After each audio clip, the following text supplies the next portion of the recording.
Bonjour à toutes et à tous, je suis Prof Info, étudiant en informatique, et aujourd'hui je vais me lancer pour vous dans une formation sur Excel 2010. Alors, donc tout d'abord, cette formation Excel 2010, elle s'adresse aux débutants sur Excel, mais aussi à toute personne qui souhaite rationaliser ses connaissances dans ce domaine. Elle est organisée autour d'une méthodologie de travail qui vous donnera les clés pour concevoir rapidement tous les tableaux de calcul. Cette méthode est le chaînon manquant dans l'apprentissage habituel d'Excel. En effet, habituellement, l'apprentissage d'Excel est orienté manipulation. Ici, plutôt que d'apprendre une série de manipulations sans suite, nous allons suivre toujours la même méthode, et ce, quel que soit l'exercice. Cette manière de faire vous permettra d'obtenir très rapidement des automatismes. Forcez-vous à la suivre, même si au début cela vous paraît contraignant.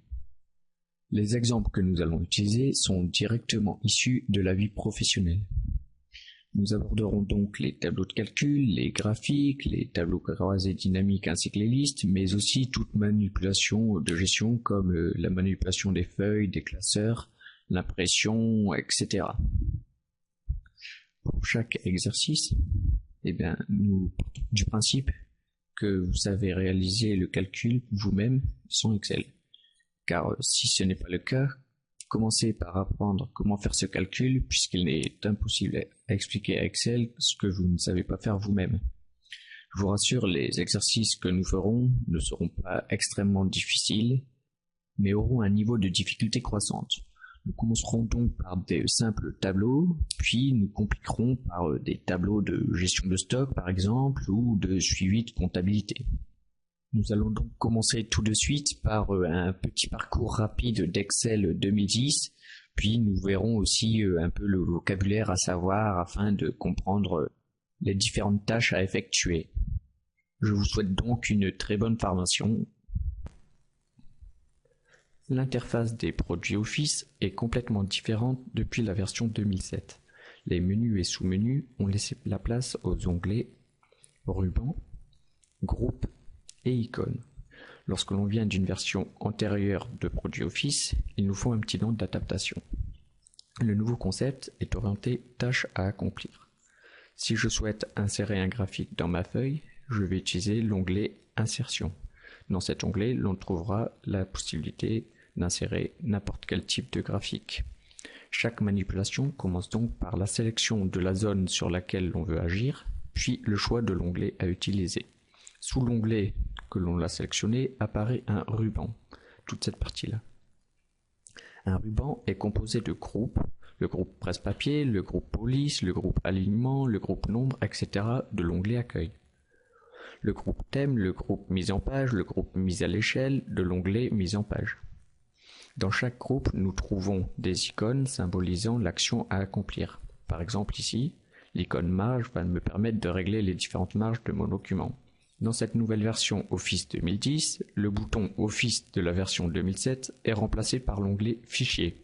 Cet onglet Fichier va me permettre de gérer bien tout ce qui correspond au fichier, à savoir enregistrer, enregistrer sous, ouvrir ou fermer un document. Mais sous la barre Information, l'on trouvera d'autres options telles que Récent, permettant de donner accès au dernier fichier Excel ouvert, l'option Nouveau, permettant d'ouvrir un nouveau classeur, ou bien d'utiliser des modèles de classeurs proposés par Office.com. Nous avons aussi la possibilité de choisir l'option Imprimer. Cette option permet d'accéder à une nouvelle boîte de dialogue qui est complètement différente des boîtes de dialogue imprimées des versions précédentes. Nous pouvons aussi enregistrer et envoyer. Nous avons un grand nombre de choix, c'est une nouveauté Office 2010. On pourra envoyer grâce à la messagerie, donc en tant que pièce jointe, ou bien le convertir en format PDF par exemple. Mais l'on peut aussi utiliser Microsoft SkyDrive, qui est un système permettant d'avoir un disque en ligne, comme le iCloud.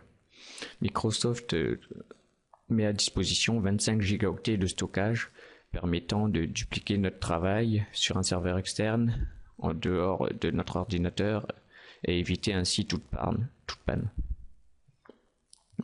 Nous trouvons l'option Options qui permet de régler Excel suivant nos habitudes. Nous trouvons l'onglet Accueil.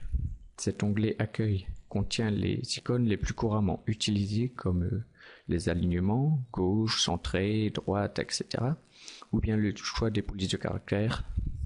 Dans le groupe police, nous pouvons choisir telle ou telle police pour mettre en forme notre tableau.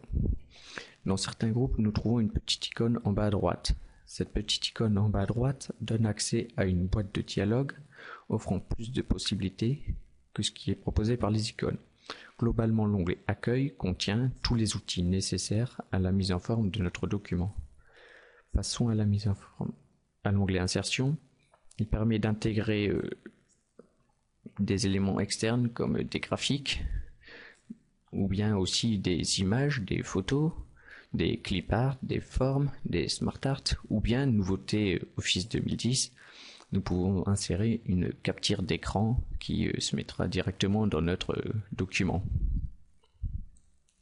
L'onglet Mise en page sert à la mise en page globale du document comme les marges, l'orientation, portrait ou paysage de notre document, ou bien ça nous permet aussi de modifier les en-têtes et pieds de page, de mettre le quadrillage ou de l'enlever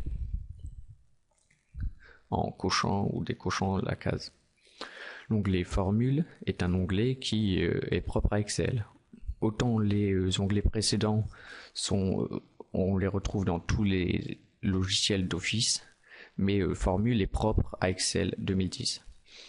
Cet onglet donc il contient, comme son nom l'indique, les différentes formules, fonctions de calcul ou bien les noms de formules.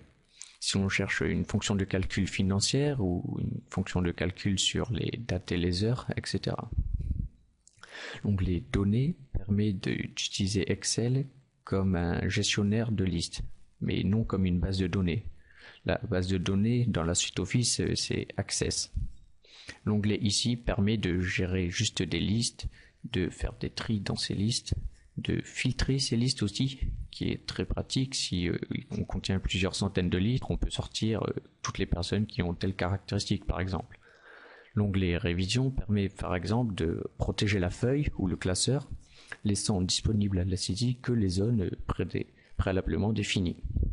Et donc par ce groupe, on peut protéger la feuille ou le classeur. Enfin, l'onglet Affichage qui permet de régler la manière dont la feuille apparaît à l'écran. Donc le zoom, on peut faire par exemple un zoom à 50%, puis revenir au zoom à 100%. Mais le zoom est aussi utilisable en bas à droite de l'écran. Nous pouvons zoomer ou dézoomer aussi en bas. Nous avons donc fait un petit tour rapide de la nouvelle interface Office 2010 dans ce tutoriel.